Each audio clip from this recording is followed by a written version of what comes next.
Going into the 2023 college football season, the West Virginia Mountaineers were picked to finish dead last in the Big 12 by most in the media.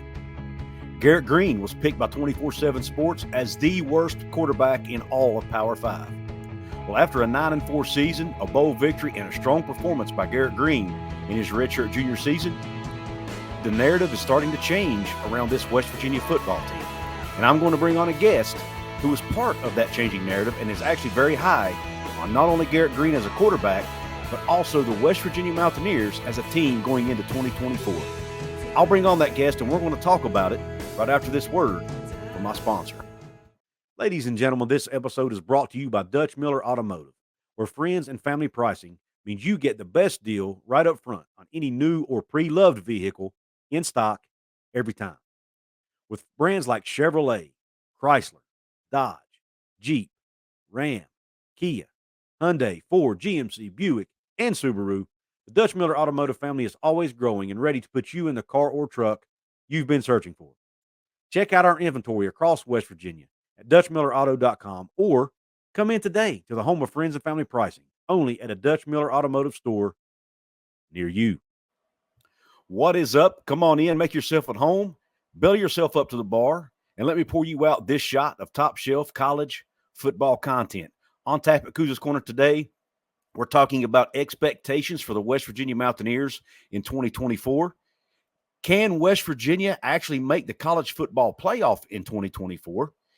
And is Garrett Greene one of the top 10 quarterbacks in the northern part of the United States? We're going to discuss those two topics and maybe a little bit more with my very special guest, Doug Lesmerises from the Kings of the North podcast. Doug, how are you doing? I'm doing great. So happy to be here. Thanks for having me on. Absolutely. Was telling Doug before we got on air, I found his channel kind of by accident, sort of. Went and checked his show out, and he and his partner over there, Bill, do a great job on Kings of the North, and they showed a little respect to the Mountaineers, which made me like them even more. Yeah. No, we're happy. We're very happy for the opportunity to spread the word of Northern football. West Virginia is 1,000% a part of that. And so, listen, Couz, I just got like off the top, right? Mm-hmm. The last thing I'm going to do, we've adopted 26 teams as our Northern teams right now. Right. I'm never going to pretend that I am as much of an expert on an individual team as people like you who follow a team day in and day out. So I'm really about context, comparison, that kind of thing. Right. So I would say everybody watching and listening to this probably knows more about the nitty-gritty of West Virginia football than I do, but I might be the only one comparing the West Virginia quarterback to the Iowa State quarterback, because who else in the world would do that? Right. No, but that's what we like about it. They can hear my perspective as a fan who sometimes looks at things, or a lot of times looks at things through blue and gold colored glasses.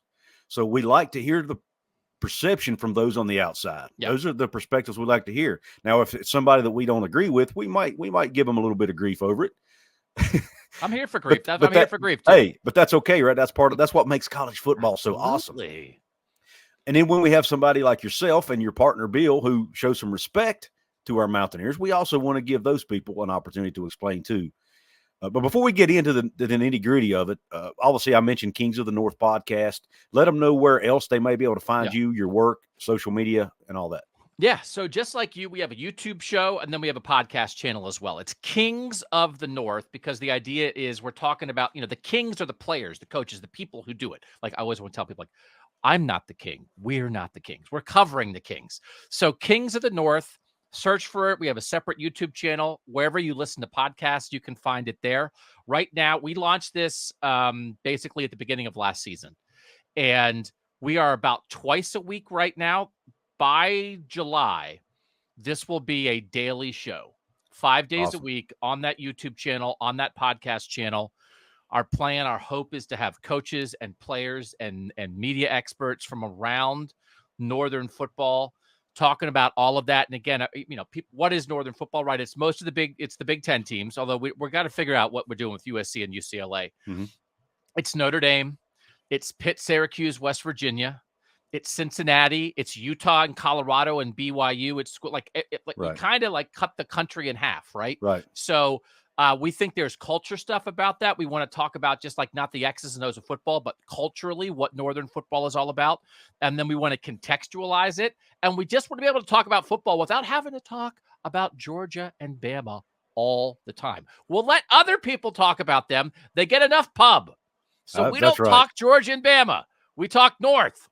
It means a lot in the North too, dang it. It does. That's the thing. People think like the whole thing, like the SEC, like it just means more. It's like, does it?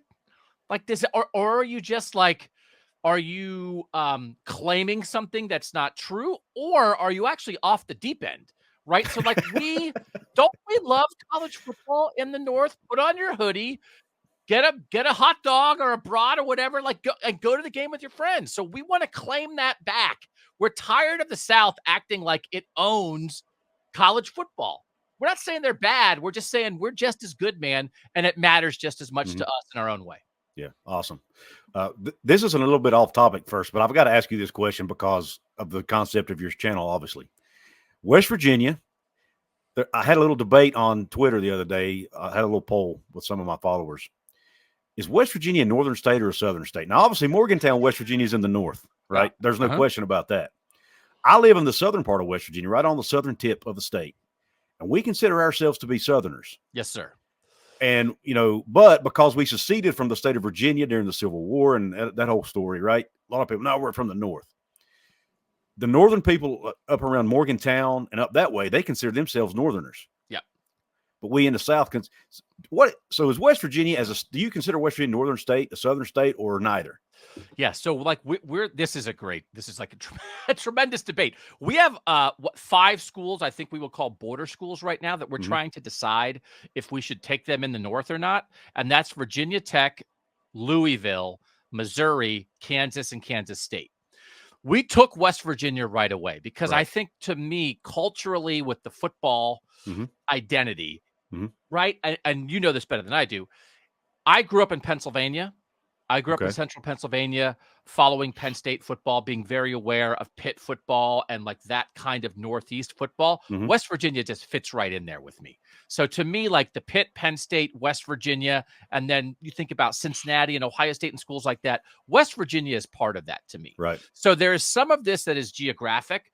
A lot of it is cultural. There's no necessarily right or wrong answer. But one of the things that does matter to me is for a school, when you are recruiting, is whether a plus or something you have to overcome. That's a good point. So, like, if you're in the South and it's like, hey, it's February, come on your visit. It's nice and warm down here. But I wrote a book about Ohio State recruiting, and there's a lot of players in the South who are like, I came on my Ohio State visit, and it was the first time I ever saw snow. Wow. And most high school kids like don't think of snow necessarily like as a plus when they're picking a college. So if you have to me, that's part of it. Does it snow? And maybe during football season, does it snow at your place? And if it does, you're probably north, because like USC and Texas and Alabama and LSU and Florida State and Georgia, they're not dealing with that. So that's part of it too. Culture and snow. That is actually one of the first times I've heard anyone mention weather as a way to differentiate, whether this is a northern. If you go by weather, man, we're definitely in the north, because about 2 weeks ago, I looked out my window. We had about 6 inches of snow, and it was 3 degrees. Yes, sir. Like, listen, if when it snows, right? If when it snows, you have a snow shovel in your garage and you know what to do, you're in the north. If when it snows, you panic and you don't know what this stuff is that's falling from the sky, and you don't know how to drive in it, and you don't know how to drive in it, you don't know how to get it off your sidewalk, you're in the South. Yep. Do you have a snow shovel? Absolutely. You're in the north. Snow. I got scrapers, snow shovels, anything you can think of, I've got it. Yeah, that's part of it, All at right. least. Perfect. I love that answer, Doug. Thank you. I just thought that would be a fun way to break the ice here before we dig into the nuts and bolts. And that is, the first thing is, I want to talk about Garrett Greene for just a minute. Yes, sir. You guys made a top 26 quarterback ranking, and obviously 26 because that's how many teams you've adopted into your northern blueprint here. Yes, sir. Footprint, I should say, as far as your channel. You had him at number 9, which is respectable. But you guys kind of debated you and Bill, that maybe you should have had him a little bit higher on that list. What is it about Garrett Greene, first off, that had you in the top 10? And then what made you put him maybe below some of the other quarterbacks, like the Drew Allars, and some of the other guys? It was probably the single ranking that like we regretted the most the minute we made it. Mm-hmm. Because ranking him 9th, just as a check, right? So people know. Number 1, we had Shedeur Sanders of Colorado. 2, Dylan Gabriel, the transfer to Oregon. 3, Will Howard, the transfer to Ohio State. 4, Riley Leonard, the transfer to Notre Dame. 5, Drew Allar at Penn State. 6, Cam Rising at Utah, who's back for a 7th year. 8, Kyle McCord, the transfer to Syracuse. That was 7, and 8, Rocco Becht at Iowa State. So one of the things is when you look at the expected starting quarterbacks for the 26 Northern teams this year, 14 of them are transfers into the program this year. That's more than half of the schools are expected to start transfers. It's the way of the world. Mm-hmm. We all understand that, but there's a little bit of a transition period. And I think people have to remember this about transfer quarterbacks. Guys can be good right away, but a lot of those best years, Michael Penix this year, Bo Nix this year, Jaden Daniels this year at LSU winning the Heisman, they're transfers, but they're second-year transfers. So sometimes, even, Joe Burrow transferred from Ohio State to LSU, won the Heisman in year 2. Often those guys are good in year 1, they're great in year 2. We're talking about more than half the Northern teams are going to be starting first-year transfer quarterbacks. So that doesn't mean they can't be successful, but it's just a divider, right? Then you're talking about, I think, 3 Northern teams that are either going to play their backup from last year. Nobody develops backups into starters anymore. Only Michigan and Northwestern are probably doing that, and then Nebraska is probably going to play a true freshman. So that means there's only 9 quarterbacks in the North that are returning as starters at their school from last year, and Garrett Greene is one of those 9. So that doesn't mean that those 9 guys are the top 9, but I do think we have to think about experience in the system, in the culture, with the coaches, with your teammates. That's part of it. And I looked at the top 50 quarterbacks in the Power 5 last year by the PFF grades who played at least half their team snaps. There were exactly 50. Okay, there's Power 68 right now. So there are exactly 50. Only 23 of those top 50 experienced quarterbacks from last year are back at their same schools. And by PFF grade, Garrett Greene is 3rd of those quarterbacks. The only returning quarterbacks by PFF who rank higher are Carson Beck at Georgia and Jackson Dart at Ole Miss. Now you're talking about Quinn Ewers at Texas and Shedeur Sanders at Colorado and Drew Allar and a couple other guys. But the emphasis there to me is high-level play back at your school. And you're already shrinking the group, right? And then I think, to me, when you're trying to talk about a guy, it's what's the best that we've seen of him. And I think you take the best of what you saw from Garrett Greene at times last year, and you think, okay, well, what happens when you get older and you're in the system? You get more consistent. So if you can consistently get the best of Garrett Greene, I think you're in a world where 9 feels low, where like immediately we were like, wait, what are we doing? And I do think by the end of the year, could Garrett Greene be one of the 5 best quarterbacks in the North? I think that's absolutely on the table. Yeah, awesome. I mean, I really appreciated your all's perspective on that. And honestly, when I first saw you put him 9, obviously you counted backwards, and I'm watching it, and I see him at 9. I'm like, okay, that's not bad, but who's in front of him, right? Yeah. Then I see Rocco Becht, and that's an interesting conversation. I don't know if you know the background on this. Rocco Becht, his dad, Anthony Becht, was a star tight end at West Virginia. Oh, yeah. Yeah. I don't know if I knew that. Oh, yeah, that's and played several years in the NFL. Yeah, I know Anthony Becht. Okay, yeah. Yeah, so that's just an interesting backstory. Now, he has to come to Morgantown this year. That'll be an interesting storyline for that game, for that week. But when I saw you put Rocco Becht in front of him, I'm thinking, yeah, I'm not sure I agree with that one.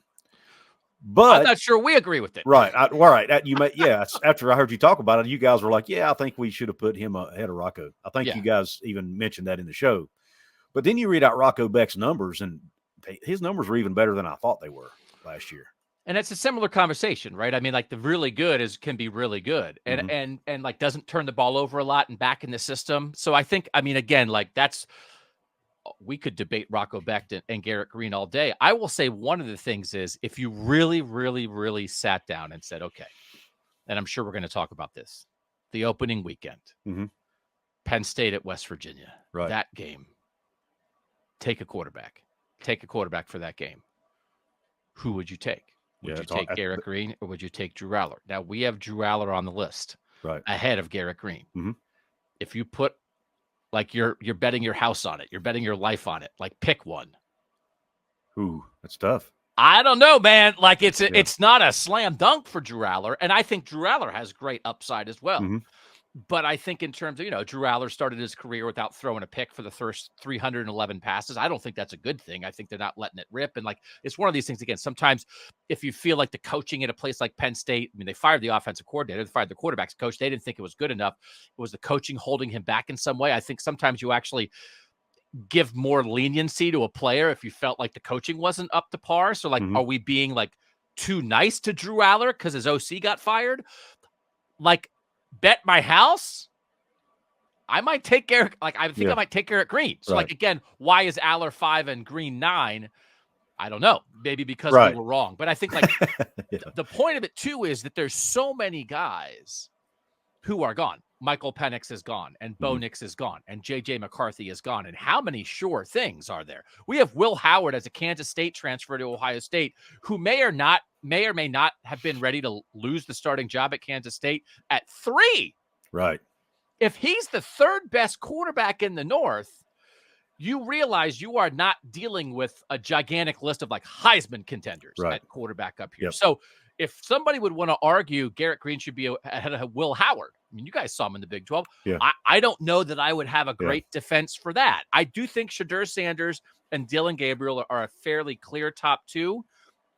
I think you're then in a world where, like, 3 through 11, you could maybe roll the dice, and tomorrow we might have them in a different order. Yeah, and that almost sounds like the Big 12 conference. Yeah. To be honest. For real. Like, but no. Fascinating. Yeah, it is. But no, I agree with you. I was surprised to see Will Howard at 3. Yep. But I was also, when I heard you guys say, hey, this is not, there's not a lot of separation here, I thought that was commendable. But it's hard to argue any of those guys. I mean, Will Howard showed some flashes of brilliance, especially in 2022 when he led them to the Big 12 championship. Absolutely. And won it. And you've got, obviously, you mentioned Shedeur and Dylan, hard to argue with those. And Drew Allar, I'm glad you said that about Drew Allar, because one of my partners and I, Mountaineer Paul, he and I both were very high on Drew Allar, especially Paul. He actually thinks Drew Allar's an NFL caliber quarterback. He and I took some flack over that, like later in the season last year on X, because Drew Allar his play kind of went down, or his numbers did anyway. But like you said, was that coaching? Was that lack of having he didn't really have a great receiving core either. Absolutely. So I think Drew Allar's ceiling is tremendously high as a quarterback. And I think, like, game to game, who was a better quarterback last year? Maybe Graham Greene. Like, Garrett Greene. Garrett Greene. I like Drew Allar, for instance, in the Ohio State game, which is the game that I saw Drew Allar in person last year. It's like they kind of didn't let him do anything until they got behind. And then he had a drive at the end of the game where he was ripping some throws. And it's like, well, why didn't they do that before? Right. Is it because they had receivers who couldn't get separation? Is it because the play caller wasn't willing to let him try that stuff? And so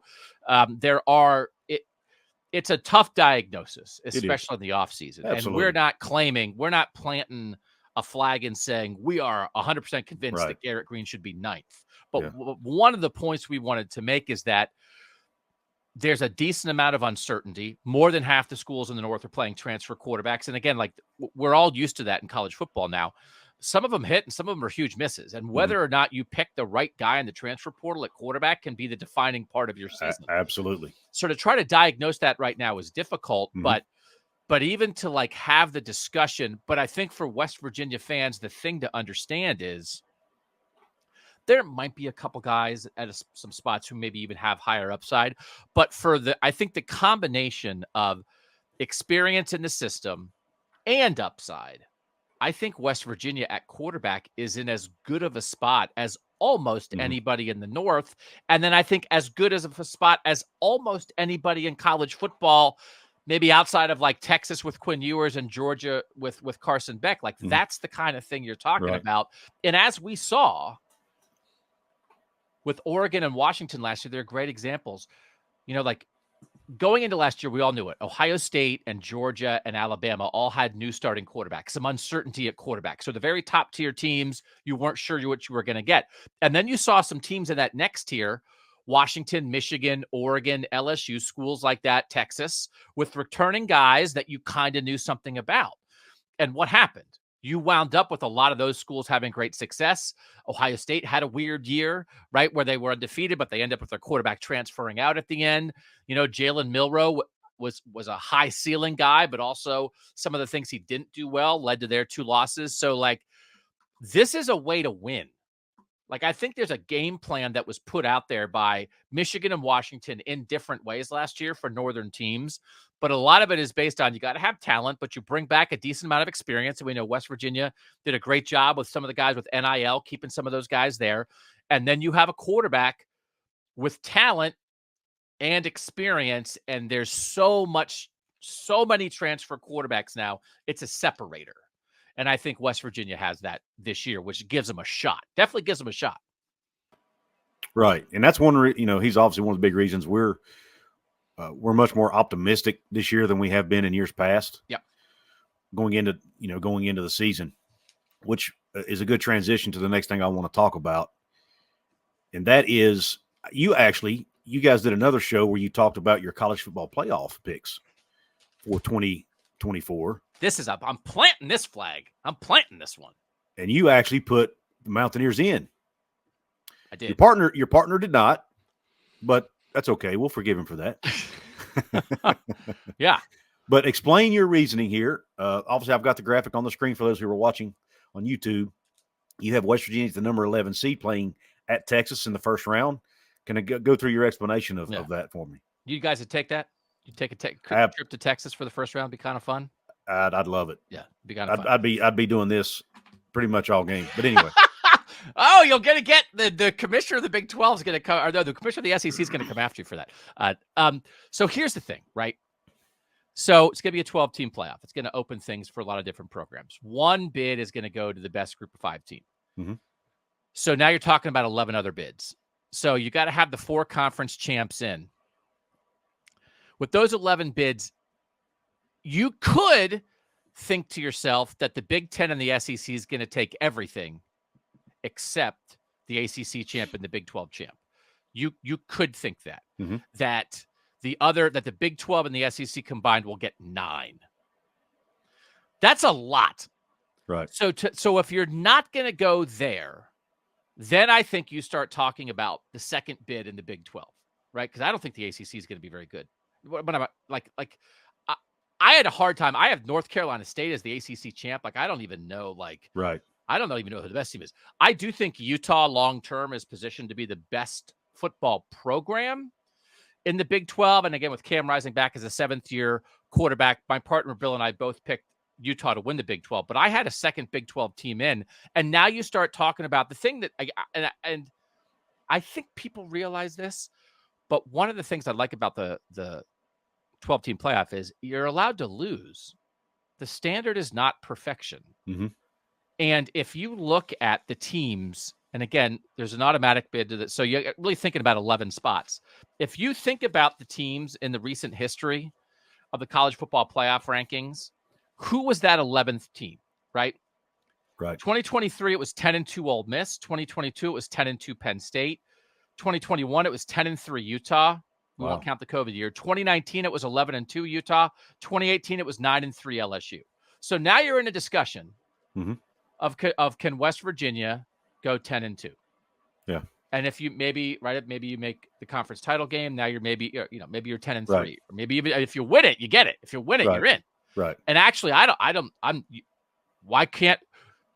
to sidetrack myself. I want to ask you a question though, like later as part of this. Okay. So then if I say to myself, I think a 10-2 West Virginia team is very competitive for a playoff spot. Then you say, can West Virginia go 10-2?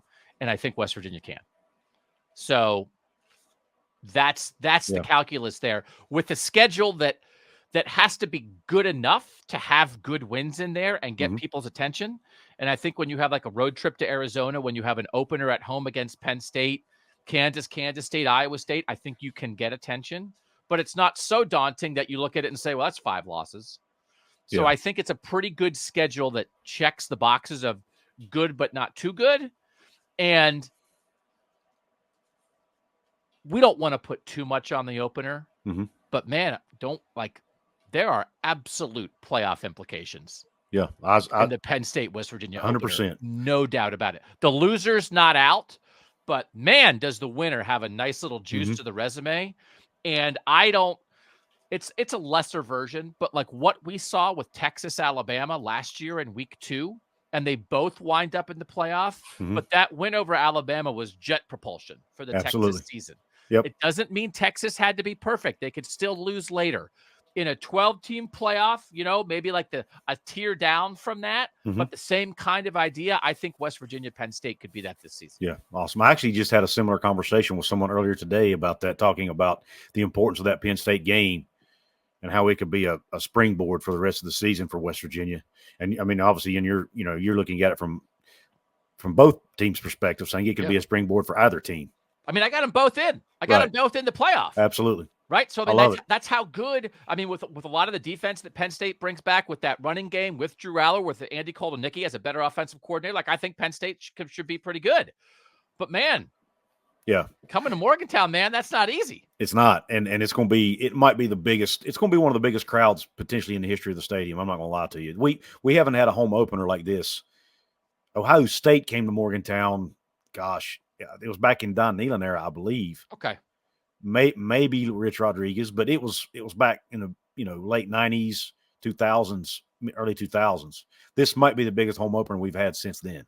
And my partner and I were just going through. We're going to do a show next week, which is the ultimate Northern college football schedule. We're treating it as if like we were College Game Day. Where would we want to go? Right. Week 1, no doubt about it. The best Northern game is Penn State at West Virginia, and we might not be doing that only like fancifully. Like I might be at that game because it's that important to Northern football. I've never been. I mean, I've been to Morgantown. I've been to a basketball game in Morgantown. I covered an Ohio State game at West Virginia in basketball. I've never covered a football game there, but like I want to see that. I want to feel that. I want to understand the level of play there. And as we're talking about here, it's one of the, I think, 5 to 7 most important games in Northern football next year. Yeah. Awesome. Yeah, it's going to be big. It's, there's a couple other good games nationally that will probably get precedence as far as game day and all that kind of stuff goes. Clemson, Georgia comes to mind as the one, but you're right. As far as the Northern teams, yeah, absolutely. I think it's the top game of the week and one of the top games in the country. I know you guys did this show before the Big 12 schedules came out. Yeah. Of course, you already know who they were playing, though. You didn't necessarily know when, but so the fact you put them in, even with that schedule, I found a little bit surprising because I'm not even sure I would put them in yet. Because the schedule's pretty tough.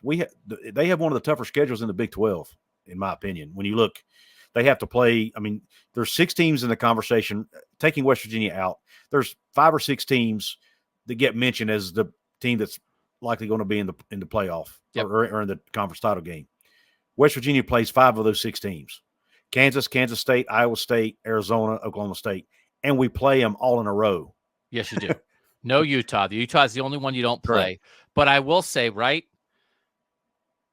obviously the opener, Penn State home, Kansas home, Iowa State home, Kansas State home. Right. I have a lot of respect for the way Mike Gundy has won consistently there. So I don't want to underrate Oklahoma State, but I think like the trip to Arizona, but again, coaching transition, like you don't know. I mean, Noah Fafita is really good. And if you were doing a ranking of the best quarterbacks in the Big 12, right? I mean, now you're talking Cam Rising and Noah Fafita and Garrett Greene, like right at the top of a ranking like that. But so here's the thing I wanted to ask you, like, is there a team in the Big 12 this year? And it's not, always I just make a distinction between a team discussion and a program discussion. Right. Teams who you are right now, programs who you are overall. A team discussion right now. Is there a team that you look at in the Big 12 and think West Virginia can't beat that? Or West Virginia should be scared of that? In the Big 12? That team is definitely better, substantially better than West Virginia. No, there's not one. I don't think there is one either. But I like this version of the Big 12. Mm-hmm. But I think you're exactly right. I mean, you were talking about like the top half, and I think it could be any one of those teams, but it's not like you're staring down Georgia and saying like, oh man, I don't know what we're going to do there. Like, I think this West Virginia team, again, you would know better than me, but just going through PFF, like everybody on the defense who played like more than 200 snaps last year, you got about half those guys back. Mm-hmm. So you have some foundational dudes. You got a guy in Jaheim White who's a game breaker and is only going to get better, and you got an experienced quarterback. Like my two favorite teams in the Big 12 for this season are Utah and West Virginia, but like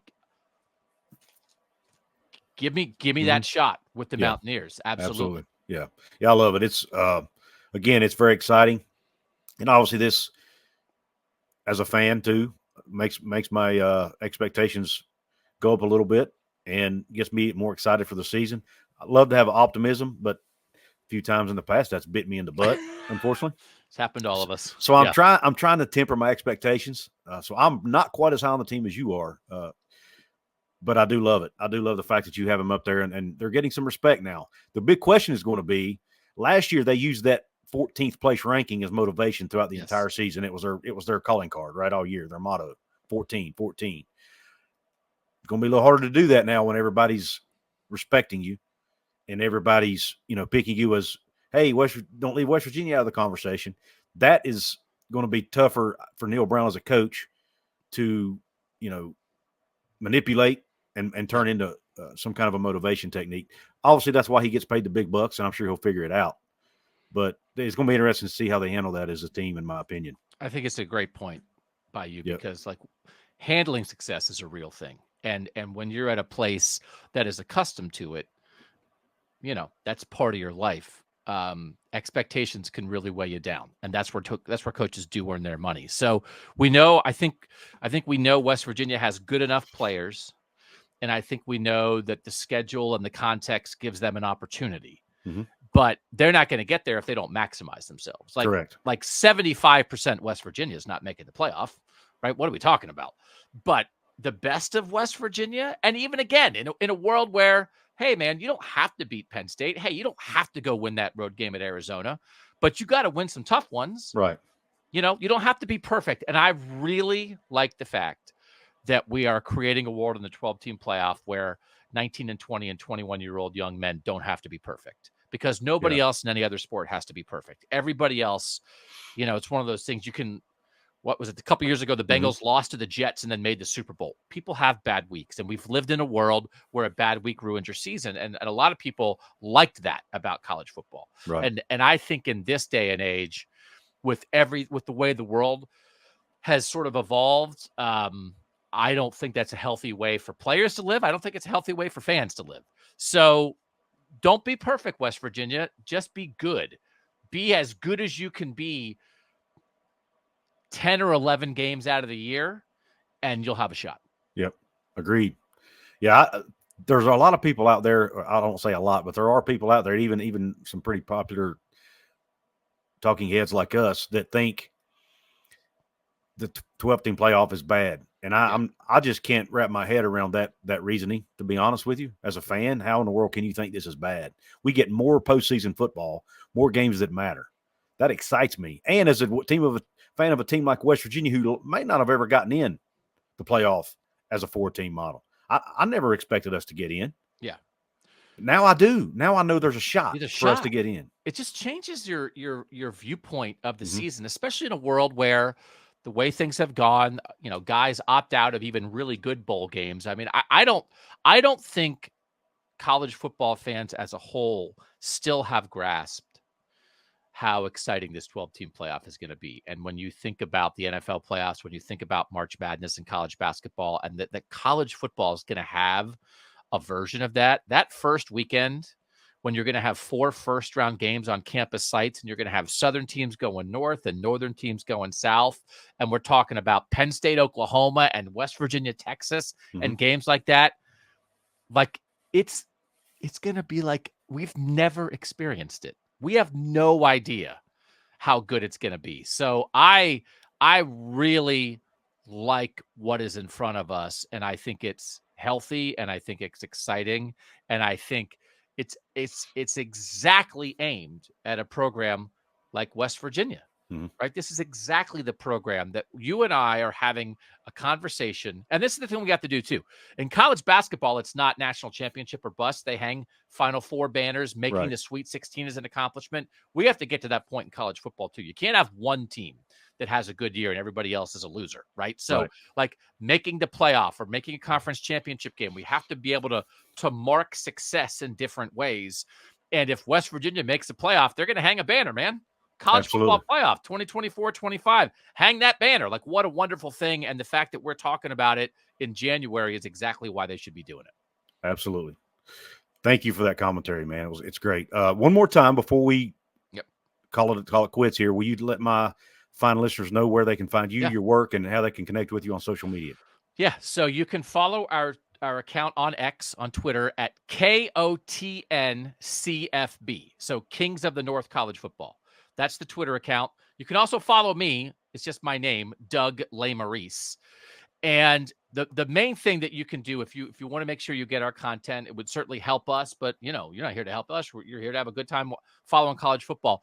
If you subscribe on YouTube, that will get you all of our shows. And again, that is also KOTNCFB on YouTube.